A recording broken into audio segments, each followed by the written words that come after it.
ప్రసన్న కుమార్ రెడ్డి ఏం మాట్లాడారు విన్నాక ఆయన స్పందన ఏంటి చూద్దాం. ఏవి ప్లీజ్.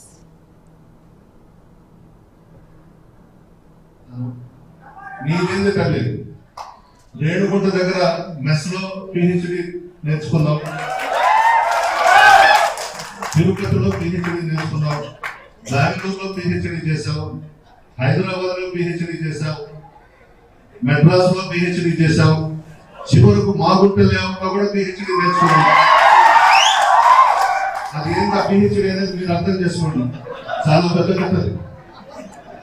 అప్పులు తెచ్చుకుంటున్నాడు ఫోన్లు చేసి అన్నాడు. ఎస్, అప్పులు చేసే దాంట్లో ఉన్న మజా దేంట్లో ఉంటుంది.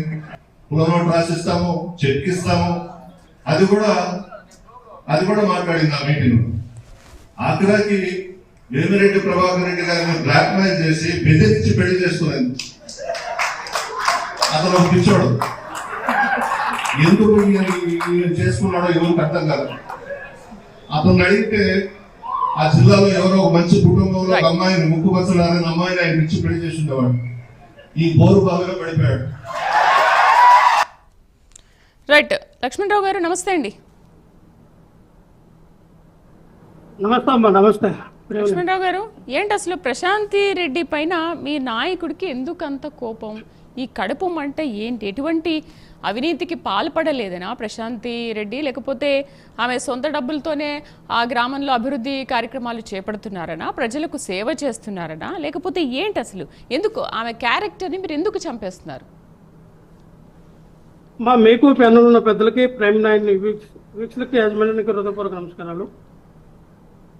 వేమిరెడ్డి ప్రశాంత్ రెడ్డి గారు, వేమిరెడ్డి ప్రభాకర్ రెడ్డి గారు, రెండు విపిఆర్ అంటే విపిఆర్ స్కేర్. నేనేమంటానంటే ఇక్కడ ఇందాకలా అజయ్ గారు మాట్లాడుతుండగా అందరూ వేరండి, వైఎస్ఆర్ పార్టీలో ఉన్నటువంటి ఆ జాతి మగవాళ్ళు కానీ ఆడవాళ్ళు కానీ వేరండి అని అన్నారు. నేను సేమ్ అదే డైలాగ్ చెప్తా ఉన్నాను. అందరూ ఆడవాళ్ళు వేరు, జనసేన పార్టీ టీడీపీలో ఉన్నటువంటి వేరే మహిళలు ఆ స్త్రీలు వేరే అంటున్నాను నేను. అంటే మహిళ అన్నప్పుడు చాలా ఉన్నతంగా మాట్లాడాలి. సమాజంలో ఒక ప్రజాప్రతినిధిగా ఉన్నప్పుడు చాలా జాగ్రత్తగా మాట్లాడాలి. అవును కదా. సో మనము ఒక ఎమ్మెల్యే అయ్యి ప్రజల సమస్యలు తీర్చడానికి మనకి ఇచ్చినటువంటి బాధ్యతను మర్చిపోయి మనం ఏదో ఒక లేడీస్ కదా, మనం ఏదో మాట్లాడినా సమాజంలో చెల్లిపోతుంది, మనం ఏదో మాట్లాడినా సమాజంలో ఆడవాళ్ళగా మనకే సింపతి వస్తుంది, మనం ఏదైనా మాట్లాడవచ్చు, అవతలలో ఆ క్యారెక్టర్ని అసెసినేట్ చేయొచ్చు, వాళ్ళ క్యారెక్టర్ని మనం ఆ సమాజంలోకి ఒక నింద వేసి వాళ్ళని బయటికి లాగొచ్చు, వాళ్ళ కుటుంబాన్ని అని చెప్పి మాట్లాడడం తప్పు కదా. అది ఆడవాళ్ళైనా మగవాళ్ళైనా. సో మీరు ఏ రకంగా స్పందిస్తారో, మీరు ఏ రకంగా మాట్లాడతారో అవతల కూడా ఆ రకంగానే స్పందిస్తారు. ఇక్కడ వేమిరెడ్డి ప్రశాంత్ రెడ్డి గారు ఏం మాట్లాడారు అంటే అది రాజకీయ విమర్శలు చేశారు. ఏం మాట్లాడారు? ఓకే, మీరు చెప్పండి ఒకసారి. ఆ వీడియో ఉంటే కూడా మనం చూద్దాం ఏం మాట్లాడారో. ఒక్క నిమిషం సార్, నేను మాట్లాడిన తర్వాత సార్, మీరు ఆల్రెడీ మాట్లాడారు ఒక 10 minutes. నేను మాట్లాడిన తర్వాత మాట్లాడింది సార్. ఇక్కడ ఏమైందంటే అమ్మా, ఏం మాట్లాడారు లక్ష్మణ్ గారు? ఒక మాట ఏం మాట్లాడారు? ప్రశాంత్ రెడ్డి గారు ఏం మాట్లాడారు? నియోజకవర్గ ప్రజల్ని మోసం చేయడంలో పిహెచ్డి చేశారు. ఇప్పుడు రాజకీయాల్లో ఉన్నప్పుడు ఇవన్నీ మాట్లాడడం సహజమే. అవినీతి, ప్రజల్ని మోసం చేయడంలో మీరు పిహెచ్డి చేశారన్నారు. కానీ ఇప్పుడు ఆమెకు కౌంటర్గా ఆయన ఎన్ని మాట్లాడారు? మీరెప్పుడు విన్నారు? ఏమేం మాట్లాడారు? అక్కడ పిహెచ్డి చేశారు, ఇక్కడ పిహెచ్డి చేశారని చెప్పేసి క్యారెక్టర్ని పర్సనల్ గా మనం వెళ్ళొద్దు కదా లక్ష్మణ్ గారు. మీకు కూడా తెలుసు, పర్సనల్ గా మనం ఎప్పుడూ వెళ్ళొద్దు. రాజకీయంగా అక్కడ ఆడైనా మగైనా ఎదుర్కోవాలి, కానీ వాళ్ళ పర్సనల్ విషయాలు మనకి ఎందుకు? మనం ఎందుకు మాట్లాడాలి? ఆ రైట్స్ మనకు లేవు కదా. నేను అదే చెప్తా ఉన్నామ్మా, నేను కూడా అదే చెప్తా ఉన్నా. మీరు ప్రశాంత్ రెడ్డి గారు మీరు విమర్శించండి, కానీ మీరు కూడా ఏమన్నారు? మీరు అప్పులు చేసుకుంటారు, అప్పులు చేస్తే రాజకీయాలు చేస్తా ఉన్నారు, అందరూ పిహెచ్డీ చేశారు. మీరు ఇసుకలో మైనింగ్ లో మరి పిహెచ్డీ చేశారు, మీరేమో ఇక్కడ అవినీతిలో పిహెచ్డీ చేశారు, దాంట్లో పిహెచ్డీ చేశారని మీరు వ్యంగ్యంగా మాట్లాడితే ఆయన కూడా అన్నారు, అమ్మ మీరు బెంగళూరులో పిహెచ్డీ చేశారు, హైదరాబాద్ లో పిహెచ్డీ చేశారు, మీరు తిరుపతిలో పిహెచ్డీ చేశారు. ఆ పిహెచ్డీలు ఏంటనేది అందరికీ తెలుసు, నేను చెప్పవసరం లేదమ్మా. ఆ పిహెచ్డీలు ప్రతి ఒక్కరు కూడా తెలుసు. ఆ పిహెచ్డీలు వేమిరెడ్డి ప్రభాకర్ రెడ్డి గారు తెలుసుకుంటే ఆయన బాగుపడతారు అని అన్నట్టుగా ఆయన మాట్లాడే తప్పే ఉంది. ఇప్పుడు నేను ఒకటి తప్పే ఉందంటారేంటి? పర్సనల్ విషయాలు ఎందుకు మాట్లాడుతున్నారు? ఇప్పుడు ఆవిడ ఆయన పెళ్లి చేసుకుంది, ఇవన్నీ విషయాలు మనకు అనవసరం. రాజకీయంగా మీరేం మాట్లాడాలనుకున్నారో దానికి ప్రత్యర్థుల్ని మీరు పర్సనల్ కూడా ఏమి లేదు. అక్కడ ఏమైనా బూతులు మాట్లాడారా? వేమిరెడ్డి ప్రశాంత్ గారు రెడ్డి గురించి ఏమైనా బూతులు మాట్లాడారా? ఏమైనా వల్గర్ లాంగ్వేజ్ ఉపయోగించారా? బ్లాక్ మెయిలింగ్ చేసి పెళ్లి చేసుకున్నారని ఇలాంటి విషయాలు మీకు తప్పుగా అనిపించట్లేదా? వాళ్ళిద్దరు ఏ విధంగా పెళ్లి చేసుకున్నారో వాళ్ళకి తెలుసు. అసలు ఎలా జరిగిందో అనేది కూడా ప్రశాంత్ రెడ్డి గారు చాలా వివరంగా వివరించారు అందరికీ కూడా. నేను ఎందుకు పెళ్లి చేసుకున్నాను, ఎలా పెళ్లి చేసుకున్నాను, ఎవరి అనుమతితో పెళ్లి చేసుకున్నాను, చాలా ఓపెన్ స్టేట్మెంటే ఇచ్చారు. మీరెందుకు దాని గురించి అంత పర్సనల్ తీసుకొని మాట్లాడుతున్నారు? బ్లాక్ మెయిలింగ్ చేసుకున్నారు, లేకపోతే నిద్రలోనే చనిపోతావు, ఇలాంటి మాటలు మాట్లాడే రైట్స్ మనకి లేవు సాటి మనుషులుగా. అమ్మా శ్రీదేవి గారు రైట్స్ లేవని అన్నప్పుడు ఆవిడ కూడా ఆ రైట్స్ లేవు. ఆయన ఆస్తులు తాకట్టు పెట్టి అప్పులు తెచ్చుకున్నాడు, ఆయన రాజకీయాలు చేసుకున్నాడు. మీకులాగా ధనవంతుడు కాదేమో నాకు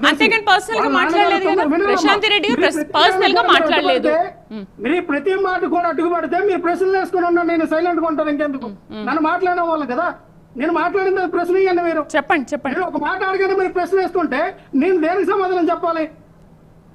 ఏ ప్రశ్నకి సమాధానం చెప్పాలి? మీరు నన్ను మాట్లాడడం వల్ల కదా. మీరు చెప్పిన దానికే నేను అడుగుతున్నాను. మీరు అది కాదు అని అంటున్నారు, ఇది అవును అని అంటున్నాను. నేను అనేదండి అమ్మా శ్రీదేవి గారు, నేను అనేది ఏంటంటే అక్కడ నలపరెడ్డి శ్రీనివాసరెడ్డి గారు 9 సార్లు ఎమ్మెల్యేగా అయ్యారు. ఆయన ఆస్తులు సంపాదించలేదేమో. ఆయన ఒక చరిత్ర గల కుటుంబం, నెల్లూరు జిల్లాలో వందతనం రాజకీయాలు చేశారు. ఆయన వారసుడిగా ఈయన కూడా వచ్చాడు. ఈయన కూడా ఒక వందతనం రాజకీయాలు చేస్తారు. ఏ రోజున ఎవరు ఇంట్ల మీదకి వెళ్ళిపోయి దాడులు చేయలేదే, ఎవరు ఇళ్ల మీద పడి దాడులు చేయలేదే. ఇలాగా 200 మంది 300 మందిని తీసుకెళ్లిపోయి ఇళ్ల మీద పడిపోయి ఆ ఇంటిని ధ్వంసం చేసి కోట్ల రూపాయలు నష్టం చేపించి ఇంట్లో ఆడవాళ్ళని బెదిరించి ఇలా జనాలను తీసుకెళ్లి అటువంటి రాజకీయం ఎప్పుడు శ్రీనివాసరెడ్డి గారు చేయలేదు, ప్రసన్న కుమార్ రెడ్డి గారు చేయలేదు కదా. మీరెందుకు ఇటువంటి రాజకీయాలు చేస్తూ ఉన్నారు? మీరెందుకు ఇటువంటి రాజకీయాన్ని ప్రోత్సహిస్తూ ఉన్నారు? మీరెందుకు ఆ రౌడు మొక్కలు పంపించి ఆ ఇంటి మీద ధ్వంసం వేయడానికి అటువంటి కారణం ఎందుకు అయ్యారు? నేను ఒకటే చెప్తాను శ్రీదేవి, నీ అన్నదేంటంటే పర్టికులర్ గా ఇక్కడ రాజు అవ్వాలంటే యుద్ధం చేయాల. రాజు అవ్వాలంటే యుద్ధం చేయాల. యుద్ధం చేస్తేనే రాజు అవుతాడు. సైన్యాన్ని పంపించి యుద్ధం చేస్తేనే రాజు అవుతాడు. రాణి అవ్వాలంటే యుద్ధం చేయవసరంలా. అది నేను ఇంకా పదవి నేను చెప్పను. రాణి అవ్వాలంటే ఏముంది? రాజును పెళ్లి చేసుకుంటే రాణి అయిపోతారు. అలాగే ఇక్కడ ప్రశాంత్ రెడ్డి గారు అది వాళ్ళకి తప్పు అనిపించట్లేదు. అజయ్ గారు ఇలా మాట్లాడితే వాళ్ళకి తప్పు అనిపించట్లేదు. లక్ష్మణ్ గారే అన్నారు ప్రసన్న కుమార్ అలా మాట్లాడడంలో తప్పు లేదు అని. ఇదేనండి ఆడవాళ్ళ మీద దాడి అంటే ఇదే చేస్తున్నారు. ఇట్లా అసహ్యంగా మాట్లాడితే లక్ష్మణరావు గారు కొంచెం విజ్ఞప్తి మీకు ఏం మాట్లాడుతున్నారండి? కొంచెం పద్ధతిగా మాట్లాడండి. ఏం మాట్లాడుతున్నారండి? పద్ధతిగా మాట్లాడడం నేర్చుకోండి. మీ వైసీపీ వాళ్ళు ఏదైతే మాట్లాడడం ఇదే చెప్తున్నాం. దీన్ని మేము ఒప్పుకోము. ఇంకా అడ్డం పడతాం, ఖచ్చితంగా మీకు బుద్ధి చెప్తాం. ఏం మాట్లాడుతున్నారు? ప్రసన్న కుమార్ రెడ్డి గారు ఎవరికైనా బాకీ ఉన్నారా? అజయ్ గారు మీకేమైనా బాకీ ఉన్నారా? రావతి గారు మీకేమైనా బాకీ ఉన్నారా? లేకపోతే ప్రభాకర్ గారు బాకీ ఉన్నారా? ఎవరికైనా బాకీలు ఉన్నారా? ఆయన అప్పులు చేసుకుంటారయ్యా. బాకీ ఉన్నారు లేదా మీకు తెలుసా? అన్ని తర్వాత మాట్లాడతాం బాకీల గురించి. మీరు ఏం మాట్లాడతారు? రాండి కావాలంటే ఇట్లా చాలా దగ్గర ఒళ్ళు దగ్గర పెట్టుకొని మాట్లాడండి. మీరు తప్పుగా మాట్లాడదు. చాలా తప్పు చేస్తున్నారు. ఇది తప్పు సార్. ఇది ఉండేది నేను ఏం తప్పు మాట్లాడాల.